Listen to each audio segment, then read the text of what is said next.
Hi guys, welcome back. Hi everyone. We're coming to you today in this video from Phong Nha. You can see in this video here overlooking our little bungalows that we stayed in, which was so cute. We really loved it. It was a homestay. We had an amazing time. Yeah, so Phong Nha, 220k south of Ninh Bình. Took us about a 4-hour ride. Yeah, about a 4-hour ride. Yeah. The weather was glorious. Lots of mountains between sort of Ninh Bình and here. So we spent three nights. Yeah, we were going to do 2, but we just absolutely love Phong Nha. Like, we hadn't been before, and it's just spectacular, absolutely spectacular. So we decided to stay another night. It's a cave region. Yeah. So we booked into a tour, full day tour, did 2 caves. The cave that you're seeing here, the start of, is the Dark Cave.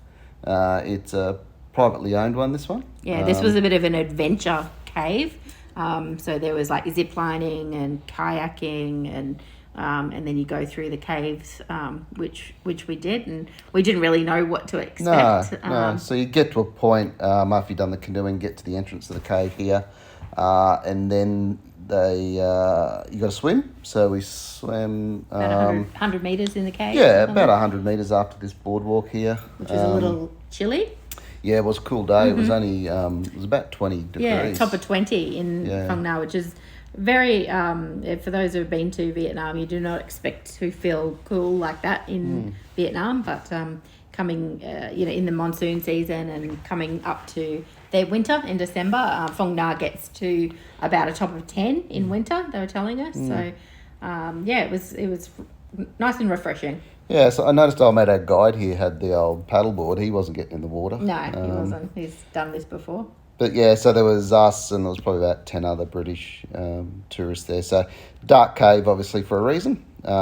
It gets quite constricted, so if you don't like tight spaces, it's probably not the greatest thing to be on. There was a couple of English lasses that were quite scared, and they were hurrying everybody along to get through the tight spaces. Yeah, so you're wading through sort of knee-deep water, and sometimes it's stone below you, but most of the time it's sort of mud.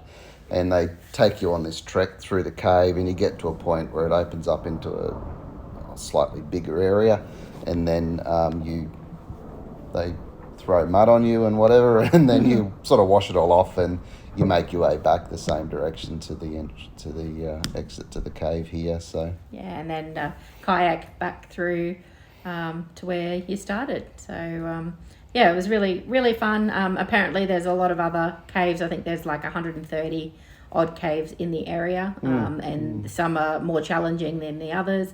You can do really intense cave diving and things like that, but this was just a bit of fun. This is me on the Flying Fox. Inhaled about 4 litres of water into my nose at the end here. So I opted out for this, which is fine. But yeah, the water's really chilly. Normally in the dry season, the water is really green and quite clear. But because it's the monsoon season, everything's quite muddy and coming down from the mountains. So this is the way to the second cave that we did. This is just called Phong Nha Cave.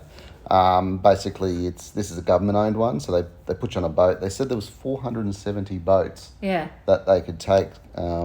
This was much more organised. There wasn't any water swimming or canoeing or activities or anything, but it was just the sheer spectacle of the cave once you're in there.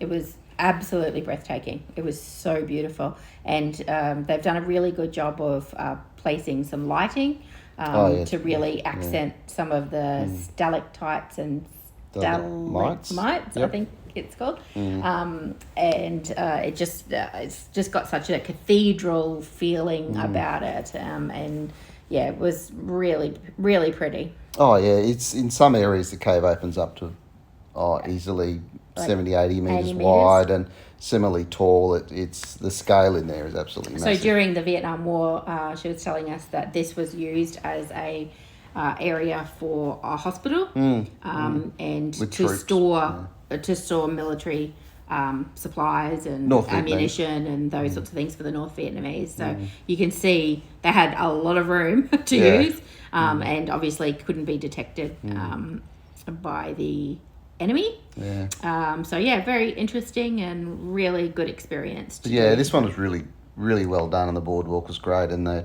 lighting was awesome. So great to see. They throw in this boat, probably 10 to 12 people per boat. Similar story, you have to wait till the boat's full, but as I said, we're on a guided tour. So this is the duck stop. We'll just put the recording off here and let you listen to what's going on.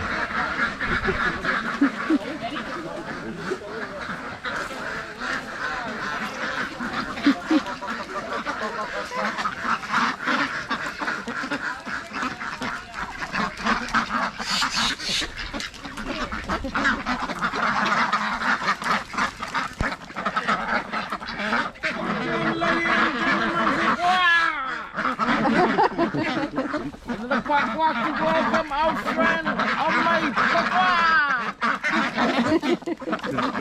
Quack quack quack quack quack quack quack quack! Can you hear me?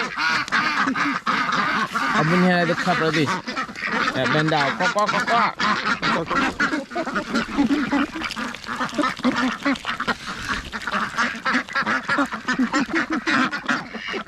That's great.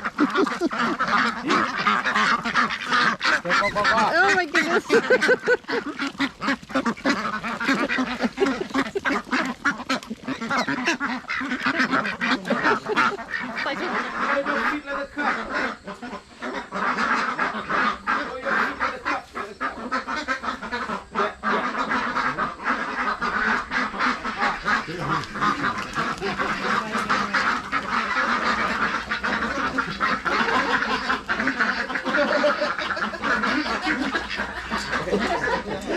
Quack quack quack.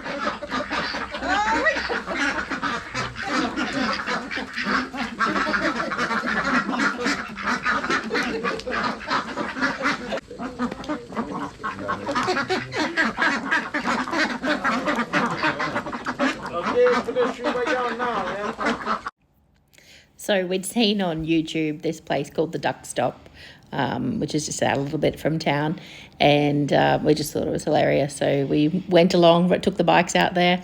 It was so much fun. It was, yeah. He was he was a really interesting and cool guy. Really cool and really funny, and so cheap too. It was what was it, 100? No, 50,000 dong, each? so $2 or $3 or something. Included a drink, and so they also grew pepper. They had 150 pepper trees. He was telling us all about that stuff. But essentially, this is his sort of small time with his, let's say, fleet of ducks. But how many ducks do you get? He's got 60 at the moment. Yeah, Normally only he has 60. up to like 120, but he's got 60 at the moment. But they were just it was really cute.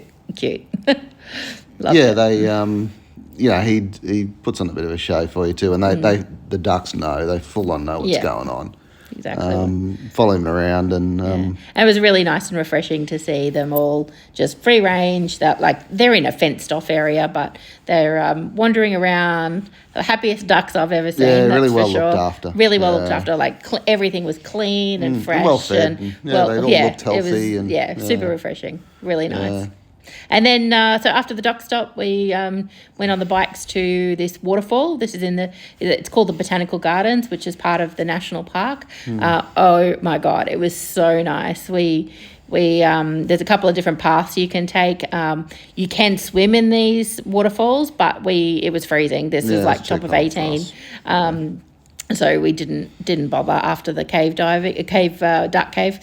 But we wandered through. It was quite a bit of a climb, and it wasn't all that far, but challenging with the rocks. Challenging over rocks and rope hole handles and all those sorts of things. But well worth it. We got to the bottom, and it was just amazing. Yeah, great view, and it was just lovely in the nature. We were sort of the only ones there. So in short, we had the most magnificent 3 days in Phong Nha. Definitely come back one day. Thanks for watching. We'll see you next time. Bye.